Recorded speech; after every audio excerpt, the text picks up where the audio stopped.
ሰላም ጤና ይስጥልን። በመላው ዓለም የምትገኙ የተወደዳችሁ የሮሃ ቲቪ ተከታታዮች የሚያዝያ 24 ቀን 2017 ዓ.ም የምሽት ዜናዎችን ይዘንላችሁ ቀርበናል። በጅቡቲ ያሉ ኢትዮጵያውያን ከፍተኛ መከራ ውስጥ መግባታቸውን በምሬት እየገለጹ ነው። ጅቡቲ ለኢትዮጵያውያን ሲኦል ሆናለች። አማራ ክልልን አረጋግቻለሁ የሚሉት አረጋ ከበደ በሄሊኮፕተር ሰቆጣ ገብተዋል። በክልሉ ውጊያዎች እንደቀጠሉ ነው። ድንበር ጥሰው ገብተው የኢትዮጵያን ግዛት የተቆጣጠሩት የደቡብ ሱዳን ታጣቂዎች በእንቅስቃሴያቸው እንደገፉበት ተገልጿል። በአዲስ አበባ አዲስ የጥበቃ ስምሪት መተላለፉና ውጥረት መንገሱ ተሰምቷል። የተፈጠረው ምንድነው? ትሰሙታላችሁ። የአሜሪካ ምክትል ፕሬዝዳንት በዩክሬን የሚካሄደው ጦርነት በቅርብ ጊዜ ውስጥ አያቆምም ብለዋል። አድማጭ ተመልካቾቻችን አብራችሁ ልትቆዩ ከፈቀዳችሁ እነዚህን መረጃዎች በዝርዝር የምናሰማችሁ ይሆናል። የሮሃ ቲቪ ወቅታዊና ሀቀኛ መረጃዎች እንዲደርሷችሁ ቻናሉን ሰብስክራይብ፣ ላይክ እና ሼር በማድረግ አሁኑኑ ቤተሰብ ይሁኑ። በጅቡቲ ያሉ ኢትዮጵያውያን ከፍተኛ መከራ ውስጥ መግባታቸውን በምሬት እየገለጹ ነው። የጅቡቲ መንግስት ሰነድ አልባ የውጭ ሀገር ዜጎችን ሀገር ለቀው እንዲወጡ ያስቀመጠው ቀነ ገደብ ዛሬ አርብ ሚያዝያ 24 ቀን 2017 ዓ.ም እንደሚጠናቀቅ ታውቋል። በጅቡቲ የሚኖሩ ኢትዮጵያውያን ስደተኞች ደግሞ ቀነ ገደቡ በማጠሩ ለዓመታት ያፈራነውን ንብረታችንን ጥለን ለመውጣት ተቸግረናል ይላሉ። የጅቡቲ መንግስት ቀነ ገደቡን እንዲያራዝምላቸውና የኢትዮጵያ መንግስትም ዲፕሎማሲያዊ ጥረት እንዲያደርግ ዳግም ተማጽነዋል። በሌላ በኩል በዚያች ሀገር የቆዩ ኢትዮጵያውያን ስደተኞች በድሬዳዋና በወሎ በኩል በመኪና መውጣት መጀመራቸውን የትራንስፖርት አገልግሎት ሰጪ ከሆኑት ኢትዮጵያውያን መካከል አንዷ ወይዘሮ ኩብራ መሐመድ ለቲክቫ ኢትዮጵያ ተናግረዋል።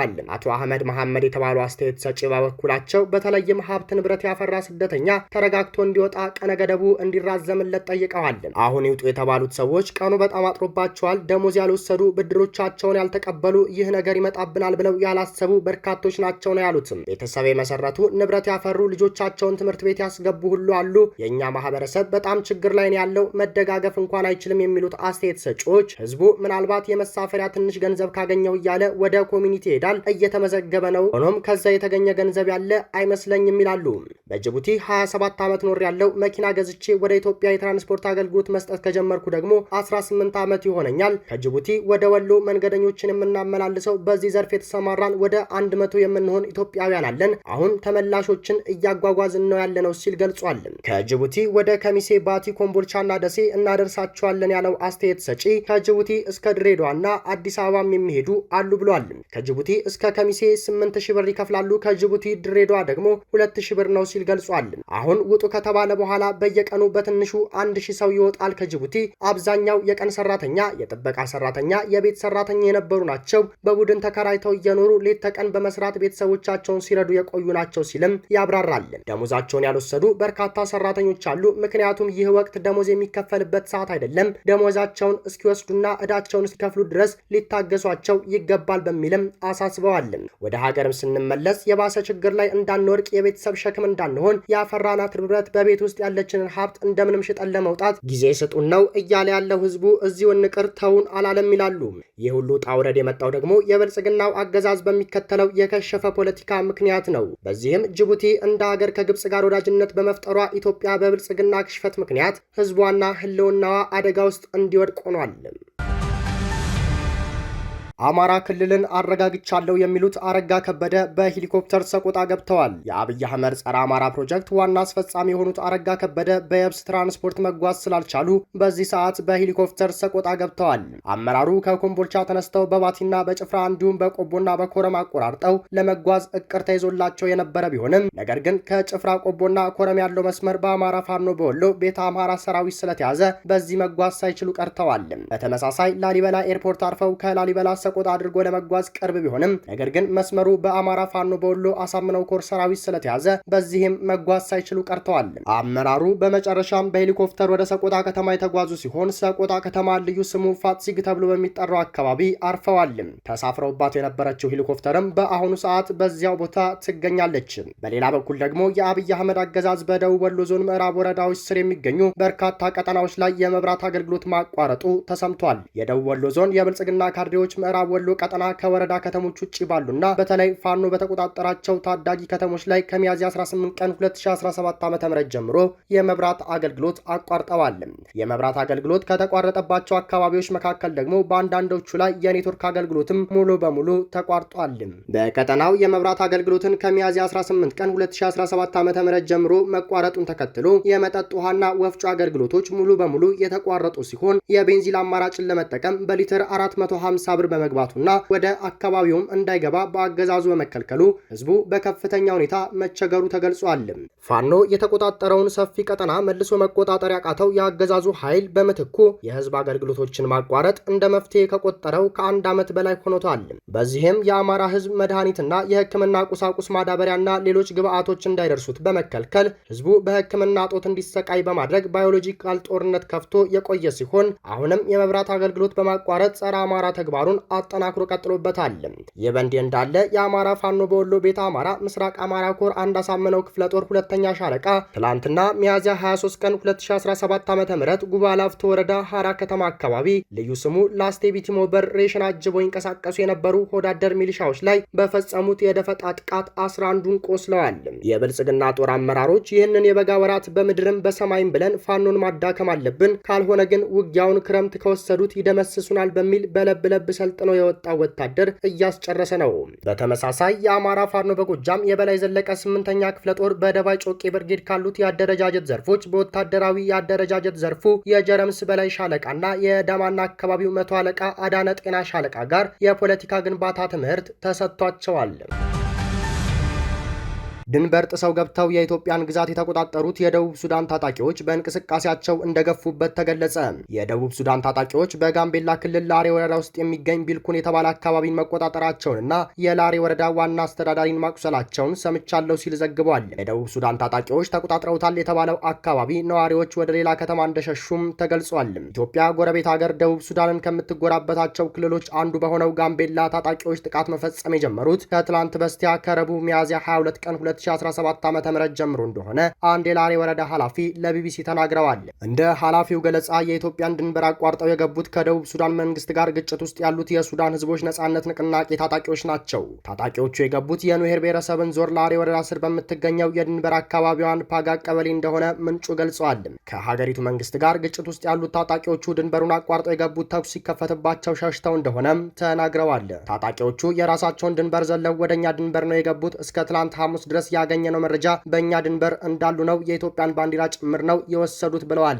ታጣቂዎቹ እስከ ትላንት ድረስ እየገቡ እንደሆነ መረጃም እንዳላቸው አክለዋል። ኃላፊው ታጣቂዎቹ ድንበሩን አቋርጠው ከገቡ በኋላ በነዋሪዎቹ ላይ ተኩስ መክፈታቸውንና ቤቶችን ማቃጠላቸውን ተናግረዋል። የታጣቂዎቹን እንቅስቃሴ ተከትሎ ህዝቡን ለማረጋጋትና ድንበሩን ለመመልከት ወደ አካባቢው የተጓዙት የላሬ ወረዳ ዋና አስተዳዳሪ አቶ ቶክሞንግ በተከፈተባቸው ጥቃት እንደቆሰሉም ምንጩ ገልጿል። የወረዳ ዋና አስተዳዳሪው በጋምቤላ ከተማ የመጀመሪያ ደረጃ ሆስፒታል በሕክምና ላይ እንደሚገኙም የክልሉ ፖሊስ ኮሚሽን ባወጣው መግለጫ አመልክቷል። ኃላፊው እንደሚገልጹት ድንበሩን አቋርጠው የገቡት የደቡብ ሱዳን ታጣቂዎች አሁንም አካባቢውን እንደተቆጣጠሩ ናቸው። እንደ መረጃ ያገኘነው እዚያ ብዙ ቤት ተቃጥሏል፣ በርካታ ህዝብ እየተፈናቀለ ነው ያለው ብለዋል። ሆኖም ግን በኢትዮጵያ በኩል ይህንን መከላከል የሚችል ኃይል እንደሌለ ገልጸዋል። ከአካባቢው የሸሹ ነዋሪዎች ወደ ወረዳው ዋና ከተማ ኮርገንግ እየገቡ መሆኑንም አክለዋል። ታጣቂዎቹ በፓጋንግ ቀበሌ ውስጥ የሚገኘውንና የድንበር አካባቢ የሆነውን ብልኩን የተባለን መንደር ሙሉ በሙሉ እንደተቆጣጠሩት ኃላፊው ተናግረዋል። የደቡብ ሱዳን ታጣቂዎች የጋምቤላን አካባቢዎች የማንነት ጥያቄ እንደሚያነሱባቸው የሚታወቅ ሲሆን አሁን ላይም የኢትዮጵያን ባንዲራ ወርደው የራሳቸውን ባንዲራ እየሰቀሉ ነው። በአራቱም የኢትዮጵያ አቅጣጫ የኢትዮጵያን ድንበር ከፍቶ የባዕድ ሰራዊት እያስገባ ያለው የብልጽግናው ኃይል አሁን ላይ የሀገሪቱን ይዞታዎች አሳልፎ እየሰጠ ይገኛል።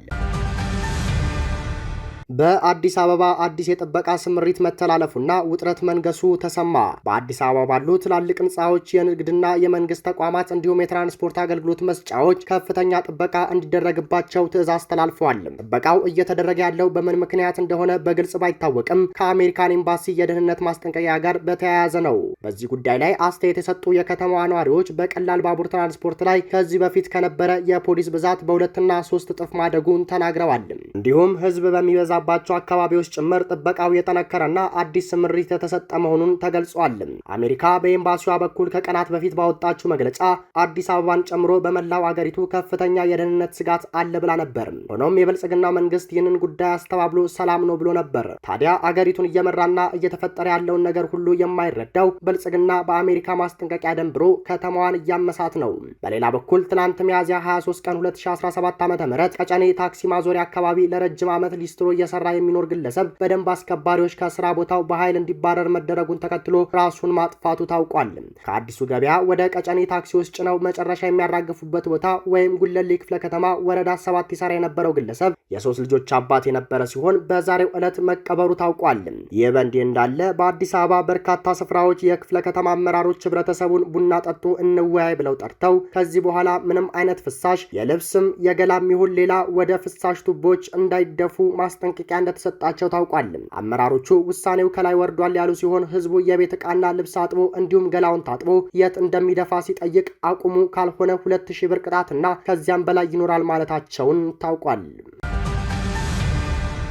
የአሜሪካ ምክትል ፕሬዝዳንት በዩክሬን የሚካሄደው ጦርነት በቅርብ ጊዜ ውስጥ አይቆምም አሉ። የአሜሪካው ምክትል ፕሬዝዳንት ጄዲ ቫንስ ከፎከስ ኒውስ ጋር ባደረጉት ቃለ ምልልስ በዩክሬን እየተካሄደ ያለው ጦርነት በቅርብ ጊዜ ውስጥ አይቆምም ሲሉ ተናግረዋል። ቫንስ የአሜሪካ አስተዳደር የተደቀነበት ጥያቄ ለ3 ዓመታት ያህል የዘለቀው ጦርነት እንዲቆም ለማስቻል ሩሲያና ዩክሬን እንዴት ወደ መከላከል ማምጣት ይችላሉ የሚለውን መሆኑን አብራርተዋል።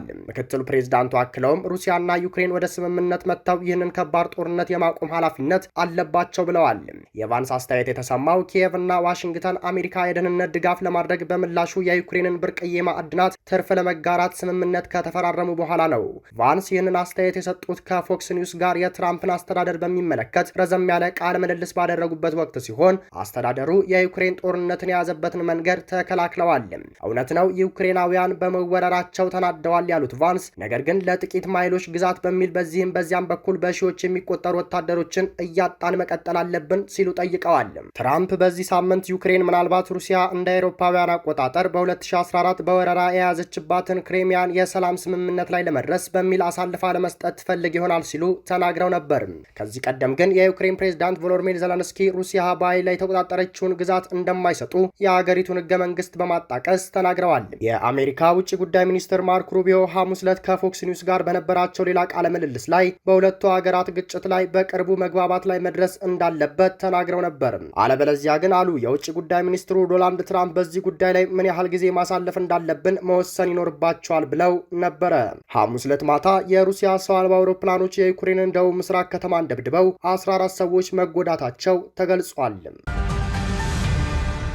አድማጭ ተመልካቾቻችን የሰዓቱ የሮሃ ቲቪ ዜናዎች የተከታተላችኋቸውን ይመስሉ ነበር። አብራችሁን ስለነበራቸው ከልብ እናመሰግናለን። ሰላም።